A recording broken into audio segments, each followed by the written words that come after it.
Hi, this is Randy Finney with Right Side of the Chart, and this is an early session market update for Wednesday, August 14th, 2019. I've already sent out earlier today some of the charts I'm watching, including the futures here. So what I want to do is a brief update.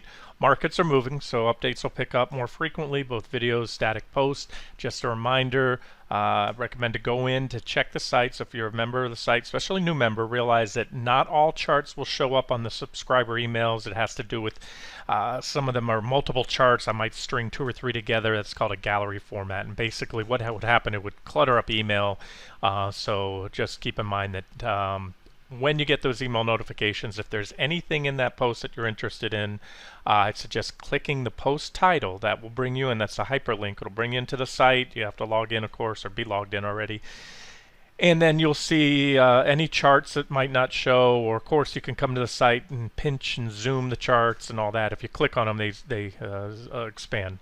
And then also, I'd suggest, again, if it's a post that you're interested in, take a look at the comment section, because quite often, instead of flooding your inbox with more and more emails, I'll follow up under the comments section. Sometimes I'll post additional charts, updated charts, maybe something I left out or noticed after the first post, and of course comments and answers to questions. So all right, let's dive into the charts here. Let's take a look at what's going on. Here are those levels, and all the levels pointed out this morning. I don't think I've modified any of these in recent days, maybe even weeks. These levels have been on here, but let me just update what's happened since the last updates that I made. So the other day, or yesterday, I pointed out I got back from an appointment in the morning, saw that the White House had released the they're backpedaling on the tariff tough talks, and of course that made a rally, which I stated my thoughts as I always do, right or wrong. I thought it was an objective shorting up, a rally to be faded, and more importantly, if I was correct, it would be very bearish. Okay, so that's bearish. Number one, it was in the technicals. I said if we start to roll over, you're going to see divergence. So we did. So you had a lot go on since yesterday, and there's just a plethora of technical analysis, things that I've learned over years and even decades. I can tell you are in this chart right here. So number one, you have the negative divergence. I love those divergent highs and lows. It's not a be-all, end-all, but they're pretty good at identifying trend reversals. And I always say commensurate to the time frame you're trading on. This is an hourly chart, so this this is a trend reversal that isn't. It could play out to something that would, be a pullback that could last weeks or months. But again, that's more important what we see on the daily chart. If I just confused you on what I said, sometimes I may point out, let's say, a bullish chart pattern, bullish divergences, things on on this 60-minute time frame that indicates a rally that I might trade for a few days, maybe a few weeks, but yet I have a larger bearish posture on the daily or weekly chart. So in that case, maybe I'm just gaming a counter trend rally. Maybe the primary trend is down. So I try to do my best of stating what the time frame is and what chart I'm looking at, because you may if you're new to the site, be confused. Well, you said you're bullish on gold, been bullish on gold, now you're telling me you're expecting a pullback, just for example. That's one example. So that's active trading. Within a trend, you can trade the zigs and the zags. A larger trend might be going one way, but nothing goes one way forever. There's always back and forth. Okay, enough on that. Let's get into the charts. So here's 7604 taken out. I think I gave you some color-coded arrows, at least on SPY today. This is the way technical analysis works. If and as each support level is taken out, it opens the door to the next level. But probably bigger picture is the, like I said, there's a lot in this chart that you can learn from technical analysis. First would be those bearish pennants. Remember, in the morning they were shaping up to be bull flags, but in the afternoon I posted that they, evolved into the shape of almost a textbook-looking bullish pennant pattern. And I know I talk fast. I throw out a lot of terms. You can look these up. Google search bullish pennant continuation pattern or bullish pennant, and you'll see what I'm saying. So this is straight out of the textbooks. And this is where, and I made some comments today under one post where, over the years I've said one of, I think, the biggest detriments to a trader or investor is confirmation bias. Confirmation bias means to take in, when you read and hear things or see things that reinforce your current views, you accept those, and it further solidifies your stance on, for example, where the market or stock is going, whereas you will dismiss anything else. So if you're bullish, any bearish article you're going to dismiss as saying, oh, that's just perma bear talk and it's wrong. That's confirmation bias, and I can tell you it can be very detrimental in trading. But as I said in a comment on the front page today, I actually, I use it, but I recognize it. And I guess in one case, if you recognize it, it's not as bad as if you're not aware. If you're just blindly bullish and stubbornly against any, dismissing any evidence to the contrary, even if it's pretty compelling evidence. So I know I'm kind of rambling here, but what I'm getting at is, so this is a good example of where I dismissed what, again, if you look this pattern up, it comes right out of the textbook. So we all see what we want to see. So bulls, or just those traders, and I've heard it over the years, these folks that say, oh, just trade the charts in front of you, not what you think's going to happen, trade the charts. Well, if you did that, you would have positioned long for this, or you would have took a breakout. And I said, so call it confirmation bias. I dismissed that.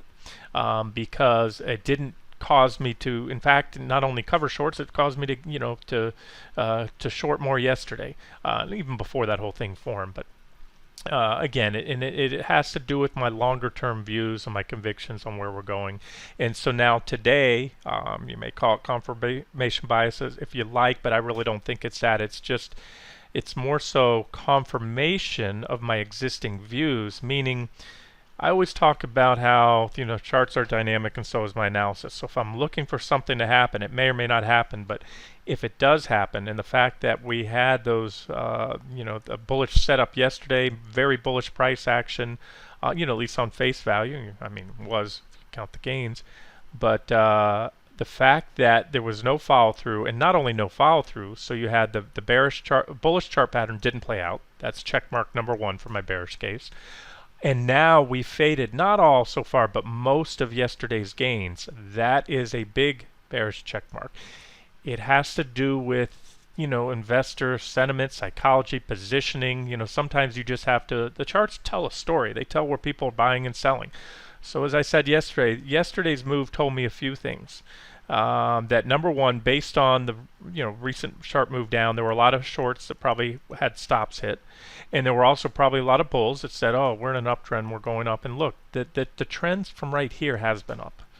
But again, I spent a lot of time in yesterday's video telling you that pop just took me to where I expected it to go up. I positioned, I covered short. It was on the side at the time, reversed because I thought we'd get a bounce and gave you a max bounce target zone. So basically, we just came back to where I figured we would go anyways. So as I said, resistance is resistance. And if I would have been proven wrong, which in hindsight could have been the case, we would have broke out, and the breakout would have stuck. We would have kept going up. We would have started taking out other levels. So all that, I'm just trying to tell you, it's adaptive reading the charts, and now what I'm seeing today. So the point I'm trying to drive home is this is exactly what I was looking for. This only firms up or solidifies that I'm right so far. My read is correct, and that we are going to go lower. Little work to be done, as I said. Yesterday I mentioned was objective. I thought it was objective the other day. On the backfill gap, or about testing those gaps if we get down into the gaps. So I'm going to get to QQQ in a second and tell you that's pretty much it. Right here, these lows will have taken us down below the gaps on QQQ and SPY, which we back tested the other day and backfilled those gaps. Once you backfill a gap, here, let me jump over to those charts, because I know a lot of you guys trade QQQ and SPY, and I'll trade them too in IRA accounts. I don't always trade futures, especially short. You can short futures. Most people don't know that. I don't think you can short in IRAs. Interactive brokers will let you short in an IRA, but you can short only futures. You can't short stocks or ETFs. So you got to buy the 3-time inverse, or 2-time or 1-time inverse. So back to that. Here's QQQ. There's that gap right there. That line, it's really at 183.51, but don't split hairs, in a few cents there. So what happened is it was a very significant level, and we backfilled the gap. in most gaps very often are backfilled. Now that usually only happens once. In a bullish trend, if you don't want to leave any unfinished business, you backfill a gap and then continue on. So I can say this right now. Let me strip away everything and show you something. If I'm wrong, I'm going to give you both sides of the story here, the technical view.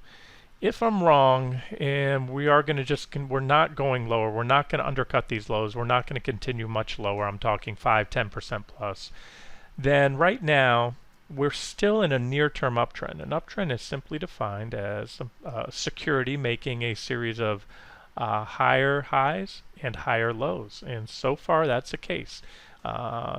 This reaction high was taken out here. So you have lows, lows, lows. In fact, you have a trend line coming up off the lows here. Let's draw that. And we pretty much hit that today. So, you can look at it this way. You can just kind of eyeball a trend, doesn't it? And that's that. So that's what the near-term trend is from this perspective right here. But longer from this point here so far, if you look at it this way, a little bit larger trend. Let's just not yet call it the intermediate term trend, but a little bit, not the very short-term trend. So far, we have the makings for this. Now, we have to undercut these lows. That will be, I believe, the nail in the coffin, but I think what will do the trick is just to undercut the lows from the other day, because that gap was already backfilled, and it'll do two things. It'll take us down below that gap. I'm referring to this one here. And it will also probably, as if not more importantly, wipe out yesterday's big green candle. And that undoes a lot of bullish action. So there's a lot of folks, I have to imagine, dip buyers, those that were think the market was going higher, that bought into that yesterday at some point. I mean, you can't go up as much as QQQ did and not have a lot of buyers.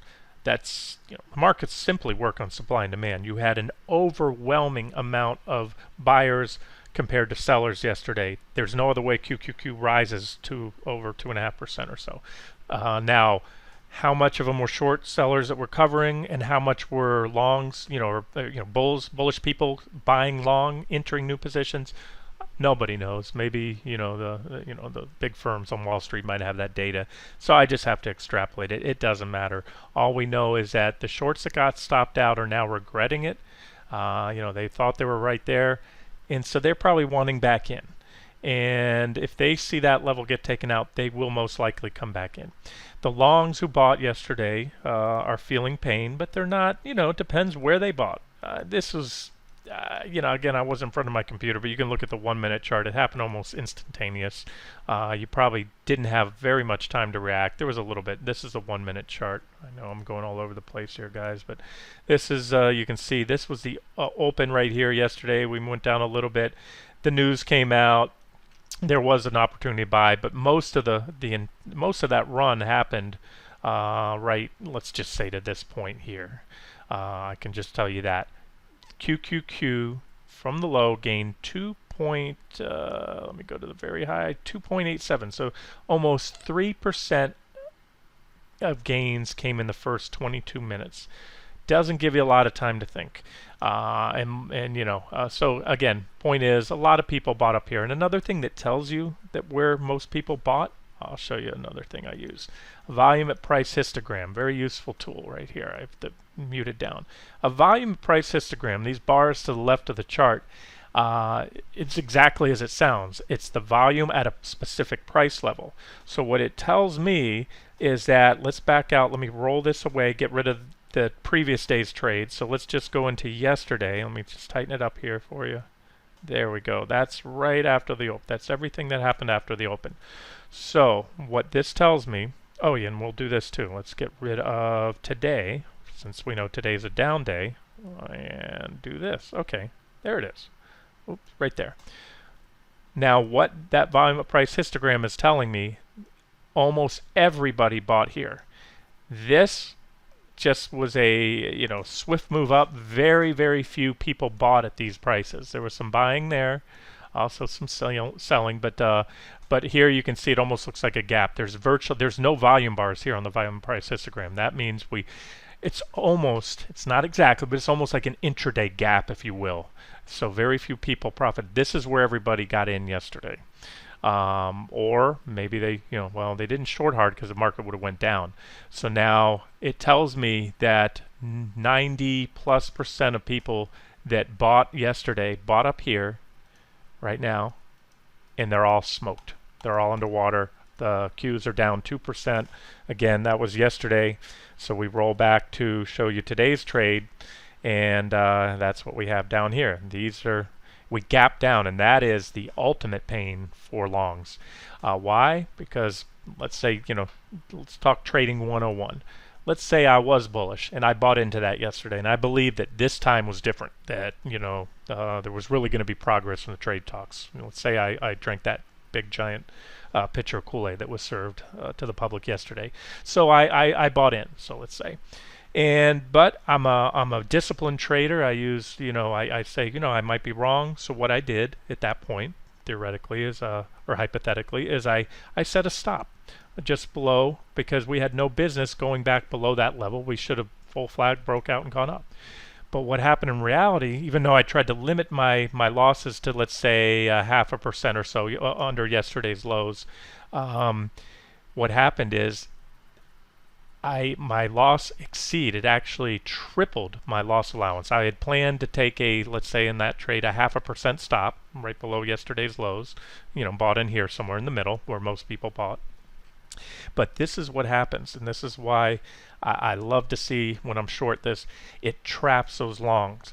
The reason why you might say, well, Randy, I had a 0.5% stop loss. Shouldn't that be all they lost? No.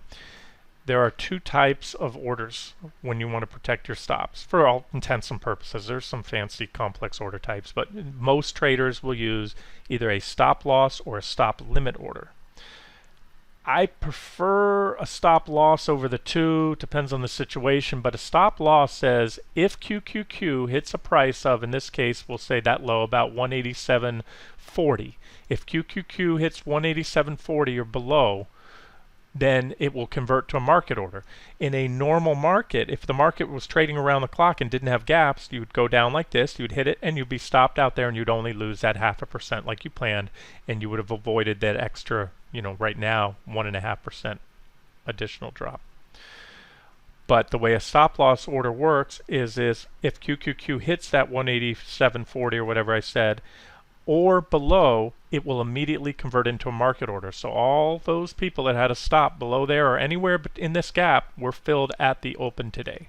That's where they got out.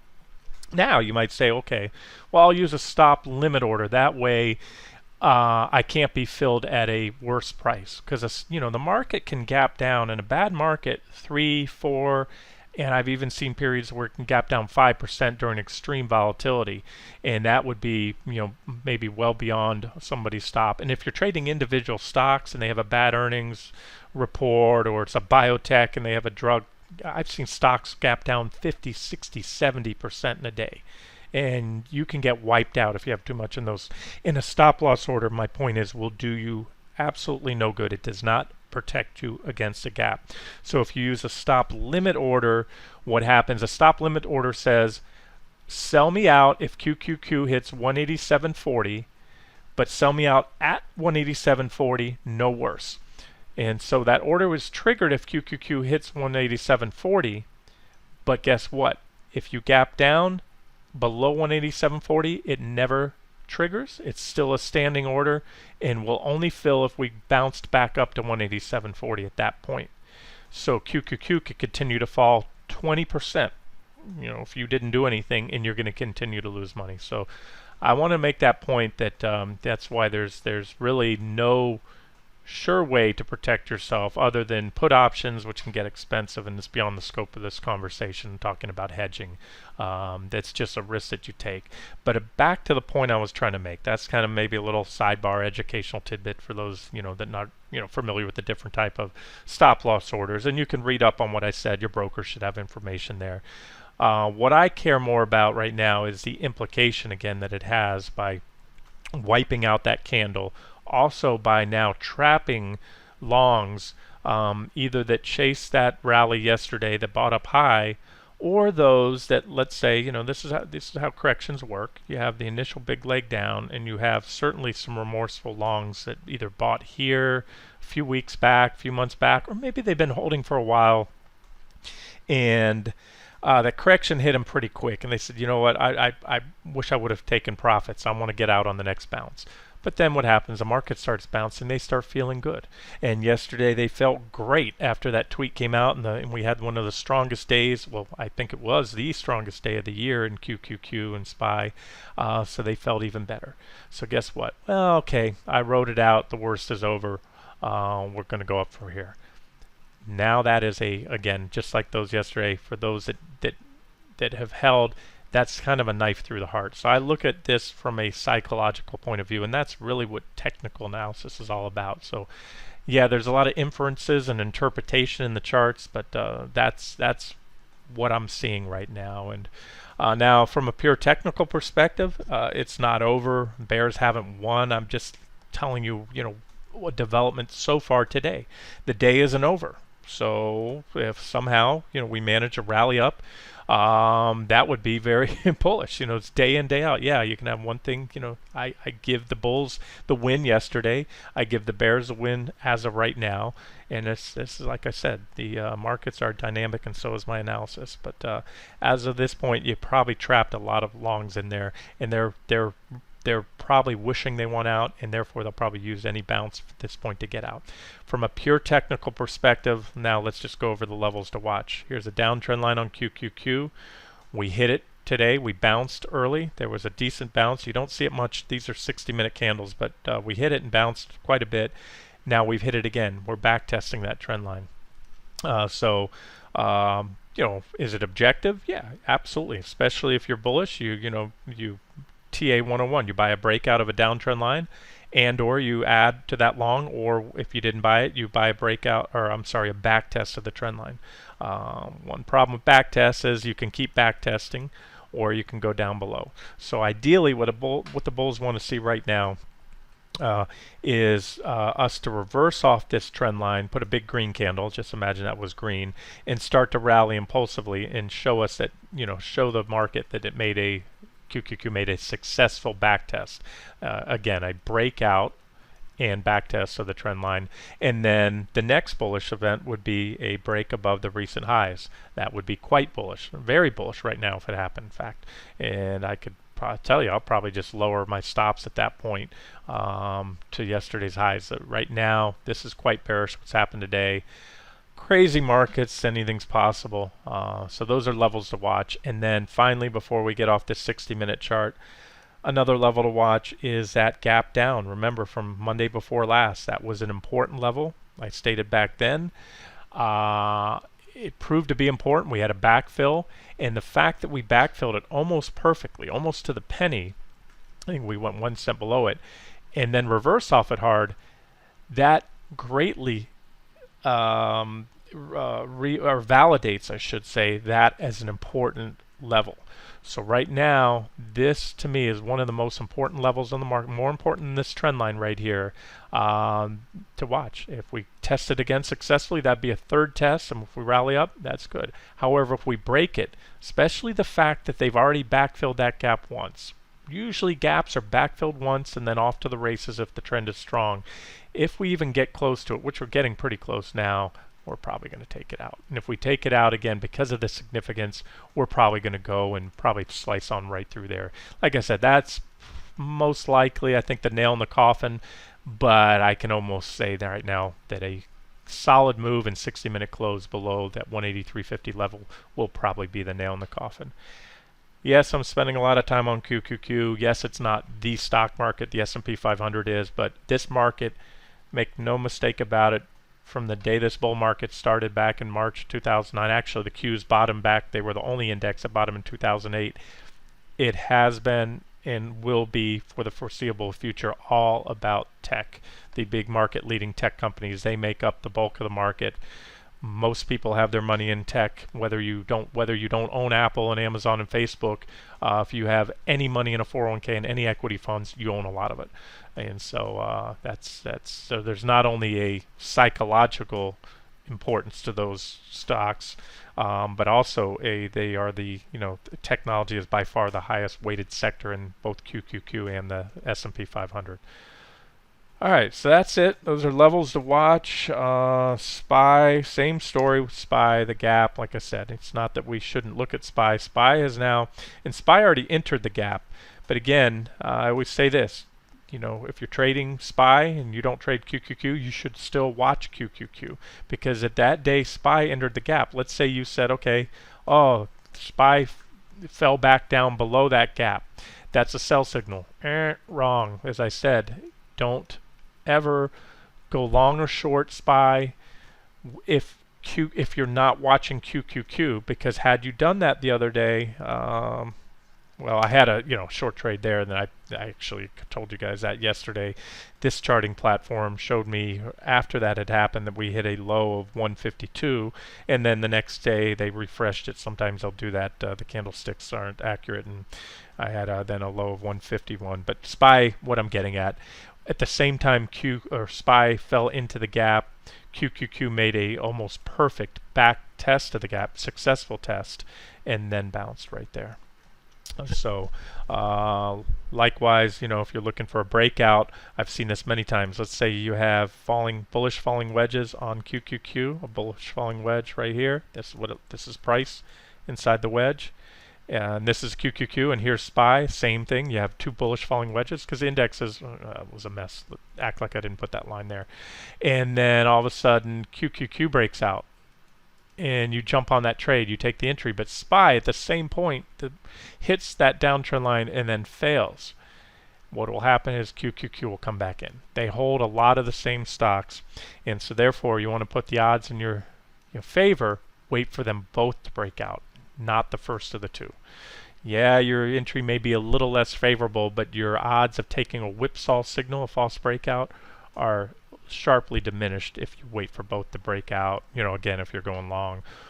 So in other words, again, when SPY entered the gap, it proved to be a whipsaw signal. It fell through support because QQQ at the same time, the buyer stepped in right at that gap, and then the next day ran it up. So those are the levels I'm watching now, and again, more so on QQQ right there. And futures, and we'll wrap this up. Let me give you another look at the futures. 7604.75 has been taken out. You can see, levels that I have here, but again, right now, I think since the regular session, a lot of traders, even the pros, are focus on the Qs as well. That's why I focus on both of these charts, futures and the actual ETFs, where a lot of trades occur, especially during the regular session. There's a trend line that I have on ES. It doesn't come in as well right yet on NQ. So we're at trend line support. But again, we've now wiped out, as you can see, just about all of yesterday's pop. And that, to me, is what I was looking for yesterday. It's happened. So we're at support, where I might normally cover if on a nice pullback like this to support. No plans to. I'm going to stay short, expect a breakdown there. And like I said, that could very well open the door to the next leg of impulsive selling. This has just been corrective action. This is impulsive selling, so I think that's probably right around the corner now. And let me see if there's anything else. No, nothing else. Just some levels to watch that if we break, we're still at support now. Like I like to say, support is support until unless broken. We're still above the gap in QQQ. The gap that was tested Monday before last, or the gap from Monday before last, and then tested recently. And you can see ES at this trendline support. So a little more downside should do the trick. And then if I'm wrong, then you have some pretty bearish action today that really shouldn't be undone. You can set stops. It all depends on your entry. I always get the question where to enter, where to set stops. Every day it changes. I try to point out the objective levels, and as I wrap this video up, let me just say it again. When you're in, and I said this on the front page today or in one of the comment sections, when you're in trading a correction or downtrend, it is essentially like trading a bullish trend in reverse, whereas a bull trend, you buy the dips, but you don't just, I don't randomly buy dips. In an uptrend, you buy pullbacks. The two objective levels when you're going long are pullback to support. So you buy a dip, not just randomly buy a dip, but buy a dip to support, ideally, and or then a breakout above resistance. So when your previous reaction high would be a resistance level, and that's what you buy, and then you come back in. So that's a bull market. That's the MO. Two levels objective, pullbacks to support or breakouts above resistance. And a downtrend, if you're trading that, is in reverse. But what I said on the front page today, the only thing is stocks tend to fall a lot faster than they rise, so you have to be a little more nimble, if you will. And you also tend to have bigger swings that tend to shake you out of your positions, so you might want to allow yourself a little bit wider stops. And to do that without getting hurt too bad in case the trade does go against you is use smaller position size. So if there's one final takeaway I could have, add to this is if you are of the same mindset I am, that we're going lower most likely, and you're shorting, but this volatility's killing you, it's making you second guess your positions, take it down to a 3/4, a half, a quarter what you might normally trade. If you normally swing trade, whether it's 5,000 or 50,000 or more or less in each position in, let's say, QQQ or SPY, take it down to a fraction of that. What'll happen is, it'll help you stick with the trade as long as the charts are confirming the case. And then finally, learn to recognize when things start to, the price action starts to call your outlook into question. Like I said, one thing today would be to see now this get taken back. And then also, like I said, to make another high. So that would be quite bullish. If we hold support here today, and now we had a big, bears one right there, but if the bulls take it back, then not so good for the bearish case. Doesn't completely eliminate it, but not so good. Okay, we'll wrap it up here. This has been Randy Finney with Right Side of the Chart. Have a great day and best of luck on your trades.